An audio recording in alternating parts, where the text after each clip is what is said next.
What's going on, friends? Logan Myerz here for Cinephellas.com. Tonight I'm really excited to talk about the brand new horror film that was just released.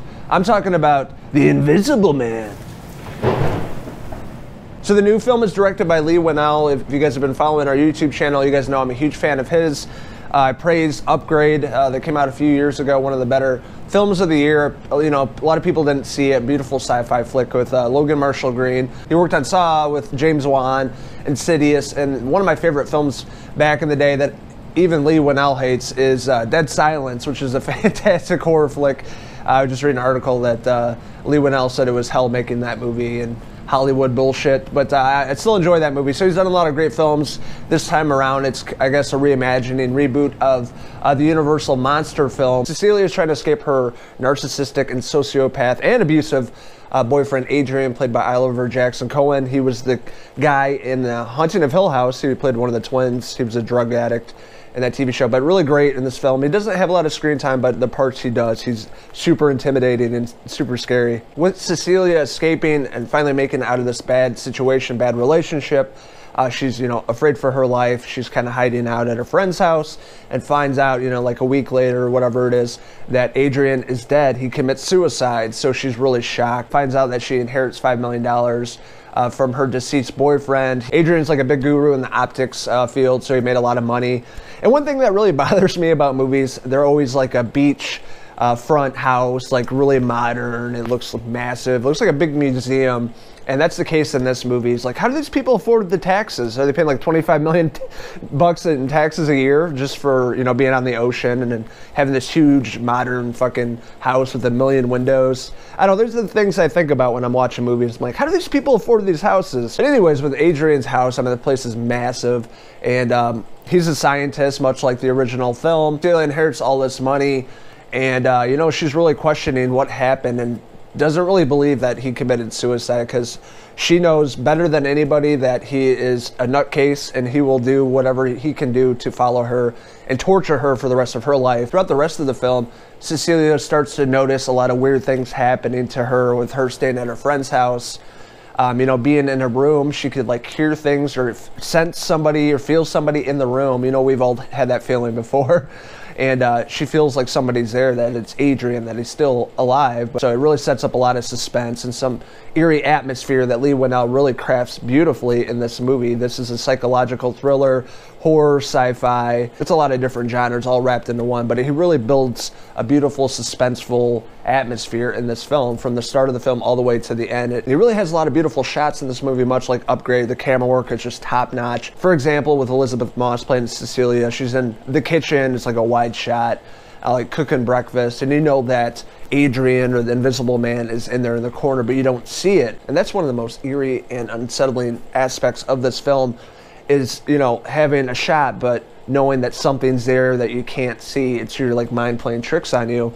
And I do that all the time. If I'm at my house in the basement, I'll hear something or I'll feel somebody's watching me, just, you know, messing with my mind. That's what's really great about this movie. It really is suspenseful and horrific because you can't see that person, that invisible man there, but you know they're there. So it's just, throughout the film, I love how he does that. A few of my favorite shots of the film are one being up in the attic with Cecilia's character. It's really good. Made me jump a little bit. And another shot in the kitchen, the way he shoots it, just really good. How it pans around like super fast. It reminded me of Upgrade. And as you can imagine, with the Invisible Man and Cecilia's character, you know, people aren't going to believe her. She's coming across all these weird occurrences, things happening to her, people getting hit. She knows that Adrian is still alive, and she's trying to convince all her friends and like family that this motherfucker's not dead. He didn't commit suicide. It's all bullshit. He's still around, but he found out a way to really torture her, be invisible. And her friends and family really start to question her sanity, you know, her coming across all these weird things, saying that Adrian's still alive when they, you know, everybody else in the world thinks he's dead, he committed suicide. Everybody's really having a hard time listening to her, and they're thinking she's becoming more and more crazy. Maybe it has to do with medication, or she's not taking her meds, but eventually she gets like institutionalized in the film, and it sets up one of the best shots of the movie because it's really dark and it's in this, you know, institution, you know, coming across the Invisible Man, her trying to escape from him. It just sets up a lot of suspense. Super gory, and I love how it was shot as well, and it is one of the best scenes of the movie. But what I absolutely loved about this film was the very end, something I would have never guessed, and it totally caught me off guard, and it just made me want to yell and clap and say hell yes, because it was such a satisfying ending and really something I couldn't predict, but I love how they ended the characters in this film and what happens to Cecilia and where it leads next. With that being said, I was really excited to see the brand new film, The Invisible Man. I just reviewed the 1933 original film, and this movie's completely different, obviously, but I love how Leigh Whannell really made this his own movie, his own story, something completely different. The Invisible Man kind of takes the back seat in this movie. It's more of Elisabeth Moss's movie, for sure. Cecilia, what she's going through, how she was traumatized, how she was abused, and what she's going to do next with her life, thinking that her abusive boyfriend is finally dead, she has money, she can live a happy life, but that doesn't always work out, and this sociopath and narcissist will get into her head and come back and torture her and stalk her until the very end. So I really like the setup of the story, a female-driven movie. Elisabeth Moss is fantastic, and everything she plays in, I really love her. One of my favorite actresses, for sure, but this is a powerhouse performance. I know she won't get nominated for an Oscar, but it's that good of a role, and I know how the Academy hates horror flicks, but it's that good of a performance by her. She really sells this character, what she's going through, and what she has to deal with when everybody around her that loves her thinks she's crazy, and seeing things and hearing things, and that all changes at the end, and she's not really crazy. She knew what she was talking about, and she really sells this performance. The overall tone, the atmosphere, the pacing, the camera work in this movie, again, was all exceptional. I'm really blown away how good everything was in this movie. I don't really have too many negative things to say about it. I really liked all the performances, the story, the suspense they built, like a psychological thriller, horror movie elements to it, and obviously science fiction. Really love this movie. It kept me on the edge of my seat. It flew by, like I didn't look at my watch for the 2 hours.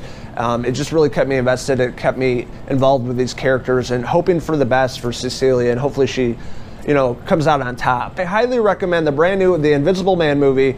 Go see it now. So I'm gonna give Leigh Whannell's The Invisible Man a 4 out of 5 Invisible Man hair pieces. Where'd it go? So have you guys checked out the brand new Invisible Man? What did you like about it? What didn't you like about it? What did you guys think of that ending? Let us know in the comments below, and don't forget to hit subscribe. This is Logan Myerz signing out with Elisabeth Moss up here. Until the next movie review. Cheers! Surprise!